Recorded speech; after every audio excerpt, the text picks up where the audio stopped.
Pipeline theme এবং এখানে একটা ছোট্ট প্রবলেম ছিল যেটার কারণে আমাদের ওয়েবসাইটের কাজটা হচ্ছে না। কাজটা বলতে এখানে একটা অ্যাপস আছে, যে অ্যাপসটা আমরা পপ আপ হিসেবে দেখাবো। যখন কাস্টমার অ্যাড টু কার্ট করবে তখনই এই পপ আপটা বের হবে, এবং এটা করার জন্য এই বাটনটা যেটা অ্যাড টু কার্ট এখানে ক্লিক করলেই তখন বের হবে। বাট আমি এখন যেটা করেছি, এবং ক্লায়েন্ট চাচ্ছে যে এখানে একটা ইনপুট অপশন আসবে, এবং এখন যে প্রবলেমটা সলভ করা হয়েছে, এতক্ষণ কিন্তু কাজ করতেছিল না, এখন যেটা করা হয়েছে যদি আমি কিছু টাইপ করি তখন এটাকে অ্যানাবেল করবে।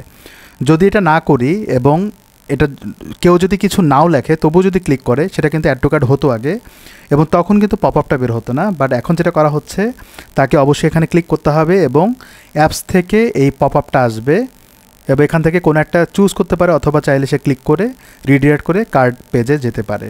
এই প্রসেসটা করার জন্য আমাদের ওই কাস্টম যে ইনপুট পার্টটা আছে সেটা বানাতে হয়েছে, এবং এটাই হচ্ছে সেই কোডটা এখানে আমি বানিয়েছি, এবং জাভাস্ক্রিপ্টের মাধ্যমে এখানে কিছু জিনিস অ্যাড করেছি, যেটার মাধ্যমে অ্যাড টু কার্ট বাটনটা ডিসেবল করা আছে, এবং যখন সে ইনপুট দেবে তখন এটা অ্যানাবেল হয়ে যাবে অটোমেটিক্যালি। এটা হচ্ছে জাভাস্ক্রিপ্টের কোড, এবং এখানে ইনপুটটা আছে, এবং এই ফাইলটাকে কল করা হয়েছে রেন্ডার করে।